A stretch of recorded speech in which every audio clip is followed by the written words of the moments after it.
Véronèse a peint ses fresques quelques années après la fin de la construction, en suivant un programme vraisemblablement établi par les frères Barbaro.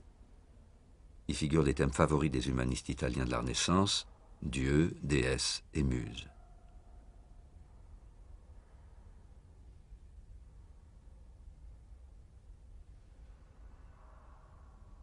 Mais que vient faire ici ce tabouret peint?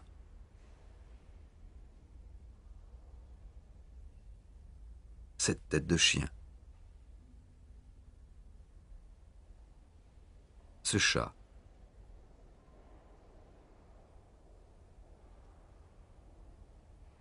Cette brosse et ces chaussons qui traînent. Quel est le sens de cette mise en scène ironique du quotidien?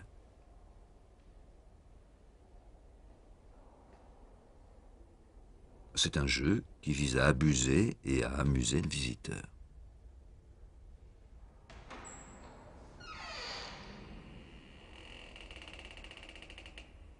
La tradition en remonte à la Rome antique, où le talent d'un peintre était jugé à sa capacité de peindre si vrai que l'on pouvait s'y méprendre, et où ce type de trompe-l'œil illusionniste décorait les murs des palais et des villas. La Renaissance, grâce à la maîtrise de la perspective et du rendu de l'ombre et de la lumière, redécouvre le procédé qu'on apprécie d'autant plus que la colonne peinte revient bien moins cher que la colonne en marbre ou en stuc et permet d'anoblir de grandes surfaces à peu de frais. On retrouve ce traitement dans d'autres villas palladiennes, mais nulle part on est allé aussi loin qu'ici pour brouiller les frontières entre l'architecture réelle et l'architecture peinte, entre le vrai et le faux.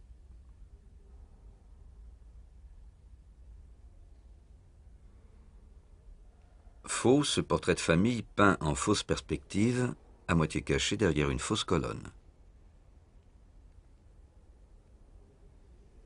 Fausse, cette fenêtre entre les deux fausses colonnes et l'arbre qui disparaît et réapparaît derrière la corniche. Seule est vraie la corniche en stuc portée par la colonne peinte et le trou creusé dans cette colonne par une balle allemande tirée à la fin de la Seconde Guerre mondiale.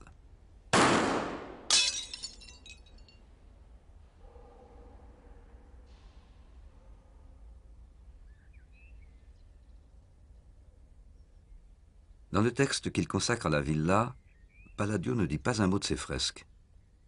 Pour certains historiens, il n'aurait pas pardonné à Véronèse, dont il est pourtant l'ami, d'avoir ouvert partout des fenêtres et des portes imaginaires et détruit ainsi le système rationnel et ordonné qu'il avait construit. Mais rien n'étaye cette hypothèse, et les fresques de Véronèse, bien loin de renvoyer à un conflit avec l'architecte, parlent d'un monde qui leur est commun, celui d'une culture urbaine, dynamique, raffinée et sûre d'elle-même, comme ces grandes figures représentant la famille Barbaro qui domine la salle de l'Olympe, et en même temps habité par la nostalgie d'une grandeur disparue, comme tous ces petits personnages perdus dans la contemplation des ruines antiques et du fleuve qui passe.